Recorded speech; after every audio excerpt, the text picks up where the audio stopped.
Uma mulher em situação de rua doa uma parte de seu corpo para salvar a vida de um desconhecido, sem saber que o homem morrendo aos seus pés possui a maior fortuna da cidade. Bem-vindos a uma história sobre compaixão e destino. As luzes de neon piscando de um outdoor quebrado refletiam nas poças de água fria na calçada da Avenida Paulista, em São Paulo. Clara Mendes estremeceu, puxando o cobertor fino e manchado até o queixo, tentando encontrar algum resquício de calor no meio da noite gélida de julho. Aos 42 anos, seu rosto carregava as marcas profundas do vento e da tristeza, e seus olhos fundos guardavam um universo de melancolia. Fazia 3 anos que Clara perdera tudo: sua casa, seu emprego e até sua fé na vida, menos depois que o marido faleceu, deixando uma montanha de dívidas de jogo. Agora, seu mundo se resumia a um canto de calçada e uma mochila rasgada. Acorda, Clara.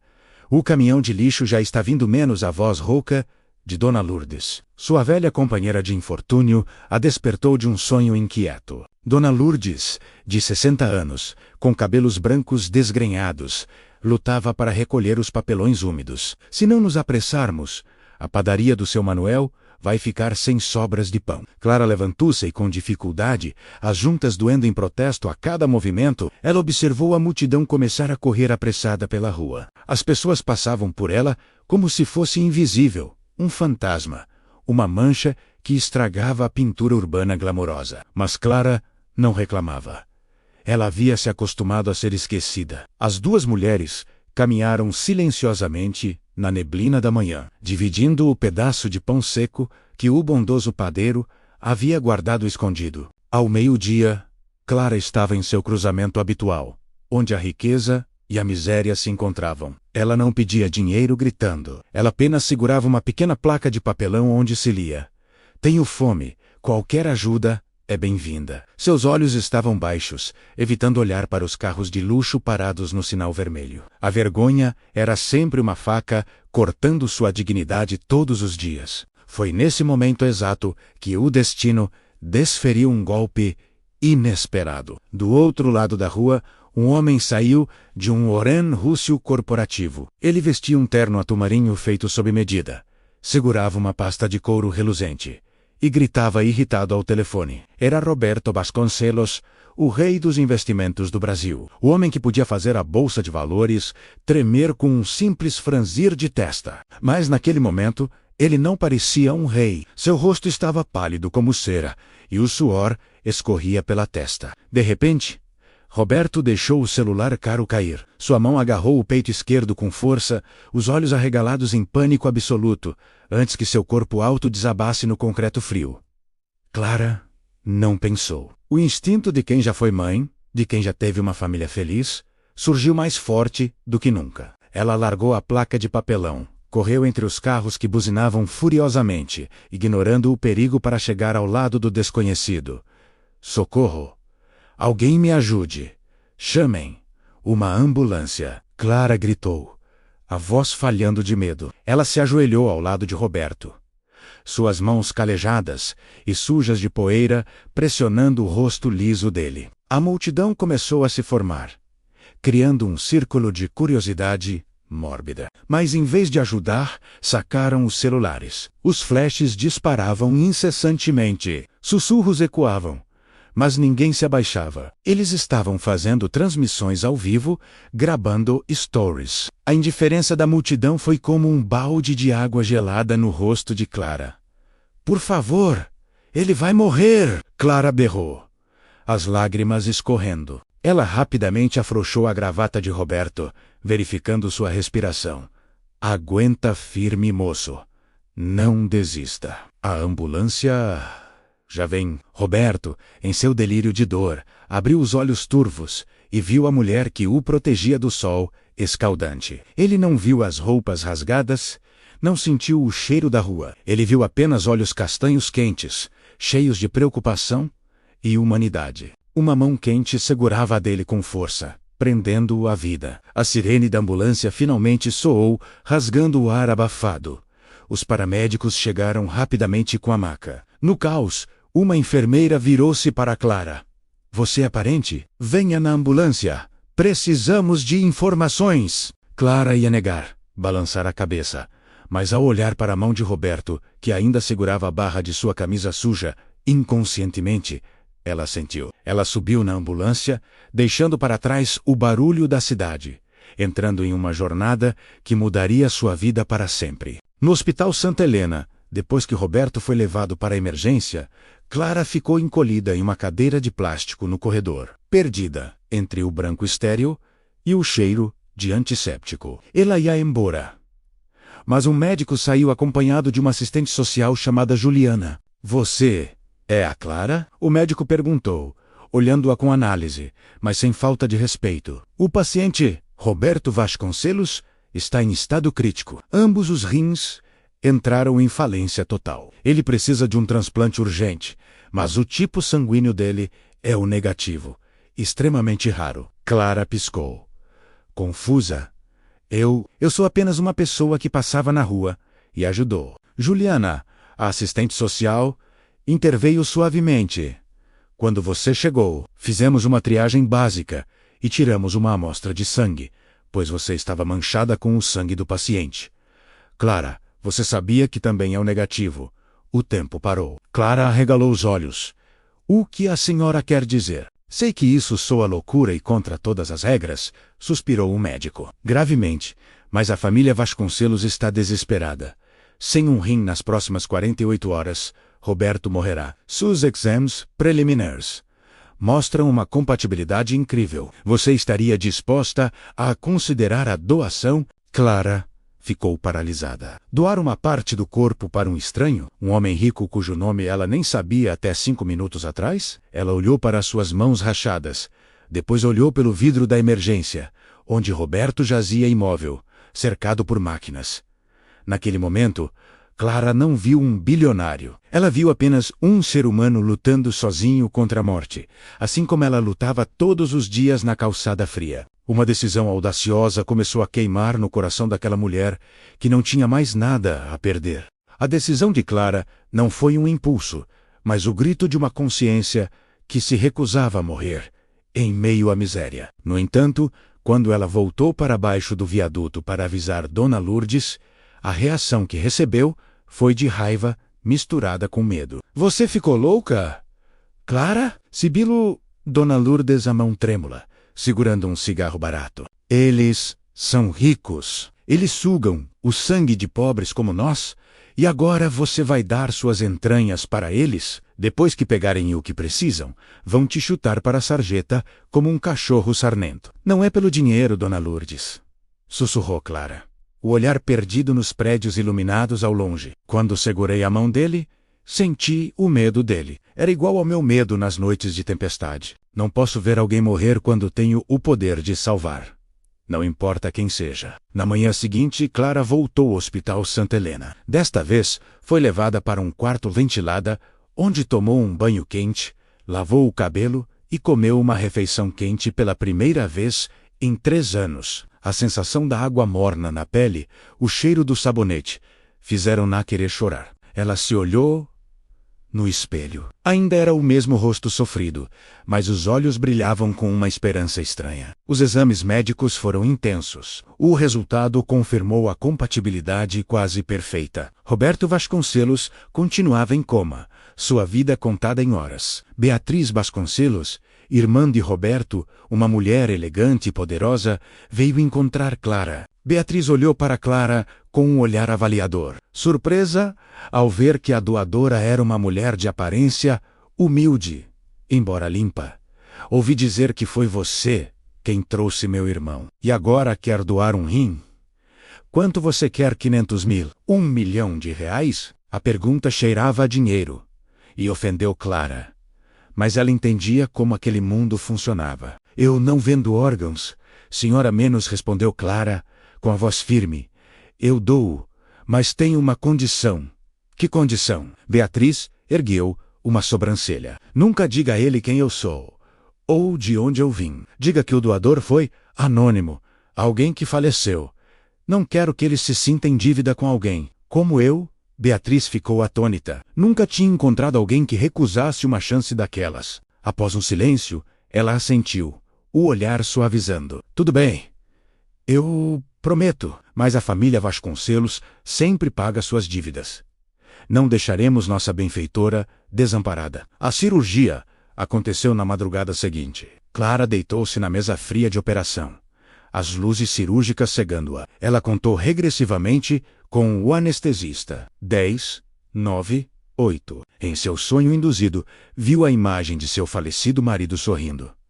Ela estava fazendo a coisa certa. Quando Clara acordou, a dor aguda no abdômen a fez gemer. Mas a primeira notícia que recebeu da enfermeira foi: a cirurgia foi um sucesso absoluto. O rim novo do Sr. Roberto começou a funcionar imediatamente. Um sorriso fraco surgiu nos lábios de Clara. Ela havia compartilhado sua vida. Os dias de recuperação no hospital foram os mais estranhos da vida de Clara. Ela foi tratada como uma rainha, mas o medo de voltar para a rua a assombrava. No entanto, Beatriz cumpriu sua promessa à sua maneira. Uma semana depois, quando Clara se preparava para a alta, Beatriz entrou no quarto, colocou um envelope grosso e um molho de chaves sobre a mesa. Isso não é pagamento, é o apoio que você merece, disse Beatriz, com a voz embargada. No envelope tem dinheiro suficiente para você recomeçar, e essas chaves são de um pequeno apartamento em Moema. Está no seu nome. Não recuse, Clara. Considere isso como uma ajuda para eu me sentir menos culpada por não ter conseguido proteger meu irmão sozinha. Clara segurou as chaves, tremendo. Ela chorou. Lágrimas de alívio, de gratidão e de renascimento. Ela não era mais uma sem-teto. Enquanto isso, na unidade de terapia intensiva, Roberto acordou. Ele sentia uma nova energia fluindo em suas veias. Ele perguntava incessantemente sobre o doador. Quem foi? Quem me salvou? Roberto perguntou a Beatriz. Fraco, mas determinado. Um doador anônimo. Irmão. A pessoa quis manter sigilo, menos mentiu Beatriz, virando o rosto para esconder o desconforto. Mas Roberto, com a intuição afiada de um tubarão dos negócios, sentiu que algo estava errado. Ele se lembrava dos olhos castanhos que o encararam na calçada antes de desmaiar. Lembrava-se da mão áspera, mas quente. Encontre a mulher que me ajudou na rua menos, ordenou ele ao assistente. Preciso saber quem ela é. Sinto que ela tem algo a ver com isso. As pistas começaram a se conectar. Roberto não aceitava a resposta simples. Ele queria encontrar sua salvadora, sem saber que uma parte daquela mulher invisível pulsava ritmicamente dentro de seu peito, mantendo vivo o império milionário que ele comandava. A busca começou, ameaçando quebrar a promessa de segredo que Clara e Beatriz haviam feito. Um mês se passou. Clara Mendes agora era outra pessoa, pelo menos na aparência. O cabelo desgrenhado foi cortado em um estilo bab moderno, emoldurando um rosto que ganhara cor graças às refeições regulares. Ela vivia no pequeno apartamento que Beatriz lhe dera, com uma janela para um parque verde. Toda manhã, ao acordar na cama macia, Clara ainda precisava se beliscar para saber que não estava sonhando. Ela começou a fazer cursos profissionalizantes e a ser voluntária em um centro comunitário, usando sua própria dor para ajudar os outros. No entanto, no fundo, a imagem do homem que ela salvou permanecia em sua mente. Ela acompanhava as notícias sobre Roberto Vasconcelos. Ele tivera uma recuperação milagrosa e já voltara a comandar o conglomerado. Do lado de Roberto, ele nunca desistiu de encontrar a mulher misteriosa. Após semanas de investigação, seu detetive particular descobriu a verdade que Beatriz tentara esconder. Ao segurar o dossiê nas mãos, sabendo que a doadora do rim era a mesma sem-teto que o socorreu na rua, Roberto ficou paralisado de choque. Uma vergonha profunda e uma gratidão imensa invadiram sua mente. Ele, um homem que tinha todo o dinheiro do mundo, devia sua vida a alguém que não tinha sequer um teto. Roberto exigiu que Beatriz organizasse um encontro, mas sob o pretexto de que o homem salvo na rua queria agradecer a sua salvadora, sem revelar que sabia sobre o rim. Ele queria ver a verdadeira Clara, não através da lente da gratidão financeira. O encontro aconteceu em um café tranquilo nos Jardins. Quando Clara entrou, Roberto quase não a reconheceu. A mulher maltrapilha de sua memória agora exalava uma elegância simples em um vestido floral discreto. Olá, Clara! Menos Roberto levantou-se, puxando a cadeira para ela, um gesto cavalheiresco digno de uma rainha. Sou Roberto, obrigado por aceitar me ver. Clara sentou-se, o coração disparado. Olá, Roberto. O senhor parece muito mais saudável do que da última vez. Graças a você. Roberto olhou fundo nos olhos dela, e graças ao doador anônimo, ele enfatizou as palavras, observando a reação dela. Clara baixou os olhos para a xícara de chá, as mãos tremendo levemente.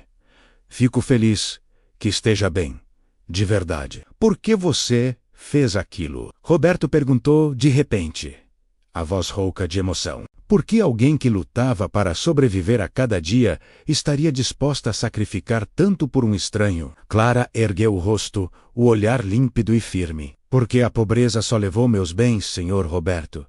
Não levou minha humanidade. Quando o vi deitado lá, não vi o terno caro ou o relógio de ouro. Vi apenas um homem com medo. E eu sabia que, se virasse as costas, a parte humana em mim morreria, mesmo que meu corpo continuasse vivo. A resposta de Clara foi como uma flecha atravessando o coração de Roberto. Ele estava acostumado com cálculos, contratos, números, nunca tinha encarado uma bondade tão pura e incondicional. Sabe de uma coisa? Disse Roberto, a voz falhando. Passei a vida inteira ganhando dinheiro, achando que isso era valor. Mas naquela cama de hospital, percebi que eu era mais pobre que qualquer um. Eu estava sozinho. E você, Clara, você é mais rica do que eu jamais serei. O ar ficou denso, carregado de sentimentos que não podiam ser nomeados. Foi então que Roberto estendeu a mão, cobrindo a mão de Clara sobre a mesa. Eu sei a verdade, Clara. Eu sei que foi você quem me deu o rim. Clara assustou-se, tentando puxar a mão, mas Roberto segurou firme. Não fuja, por favor. Deixe-me fazer algo, não para pagar uma dívida, pois essa dívida é impagável. Mas deixe-me aprender a viver como você. Clara viu lágrimas escorrerem pelo rosto do homem mais poderoso da cidade. O muro entre seus dois mundos desmoronou completamente. O senhor não me deve nada menos, sussurrou Clara, apertando levemente a mão dele. Apenas viva bem. Use essa segunda vida para fazer algo que importe. Esse é o maior pagamento. Ali, naquele café, entre o aroma de grãos torrados e o som de jazz suave, um pacto foi selado. Não um contrato de negócios, mas uma aliança entre duas almas, que se perderam e se encontraram na fronteira entre a vida e a morte. Mas Roberto tinha um plano maior, um plano que abalaria toda a cidade. Ano depois, o grande auditório do Centro de Convenções de São Paulo estava lotado de repórteres, empresários e autoridades. Os flashes disparavam como tempestade quando Roberto Vasconcelos subiu ao palco. Mas hoje, ele não estava lá para anunciar lucros trimestrais ou um novo empreendimento imobiliário. Ao seu lado estava Clara Mendes, radiante e confiante, em um terno branco impecável. Senhoras e senhores, menos começou Roberto, sua voz ecoando pelo salão. Antigamente, eu achava que poder era o saldo bancário, mas uma mulher me ensinou que o verdadeiro poder reside na capacidade de doar, mesmo quando não se tem nada. Ele virou-se para Clara com um olhar de profunda admiração e amor. Hoje, a Fundação Beneficente Novo Amanhecer é oficialmente lançada, com a missão de fornecer moradia, treinamento profissional e assistência médica gratuita para pessoas em situação de rua em todo o Brasil. E a diretora desta fundação não é ninguém menos que minha salvadora, minha parceira e minha heroína, menos a senhora Clara Mendes. O auditório explodiu em aplausos. Clara aproximou-se do microfone, segurando a emoção. Ela olhou para a primeira fila, onde Dona Lourdes estava sentada, vestida com roupas limpas e sorrindo com orgulho, mostrando seus poucos dentes. Ao lado dela estavam velhos amigos da calçada, agora todos empregados e abrigados no complexo social que a fundação construíra. Eu não sou heroína menos, disse Clara, a voz trêmula, mas cheia de força. Sou apenas alguém que caiu no fundo do poço e teve a sorte de encontrar uma mão estendida. Cada pessoa lá fora dormindo em papelões esta noite, é uma joia coberta de poeira. Por favor, não os vejam como fantasmas. Vejam-nos como seres humanos capazes de mudar o mundo, se lhes for dada uma chance. A notícia sobre o conto de fadas da vida real, entre Clara e Roberto, espalhou-se pelo país, tornando-se um símbolo de esperança e cura social. Mas o que importava mais do que a fama era o que acontecia longe dos holofotes. No Centro Novo, amanhecer, Clara orientava pessoalmente uma jovem mulher que acabara de ser resgatada debaixo de um viaduto, com os olhos tão assustados quanto os de Clara um dia foram. Não tenha medo, sorriu Clara, colocando a mão no ombro da garota. Aqui você está segura, e você tem valor. Roberto observava de longe, a mão pousada levemente sobre o abdômen esquerdo, onde o rim de Clara trabalhava incansavelmente, uma prova viva do amor que se fundira à sua carne. Ele não apenas fora salvo, ele renascera como um novo homem. E Clara, de uma mulher invisível, tornara-se a luz guia para milhares de outros. A vida nem sempre é justa, mas a bondade sempre encontra um jeito de equilibrar a balança do destino. Da calçada fria ao topo da glória, Clara e Roberto provaram que o milagre não vem da mágica, vem do coração humano. E você, acredita que um pequeno ato de bondade pode mudar o mundo inteiro? Deixe nos comentários a palavra esperança se essa história tocou seu coração. Não se esqueça de se inscrever no canal e ativar o sininho para não perder as próximas histórias emocionantes sobre amor e superação. Até o próximo vídeo.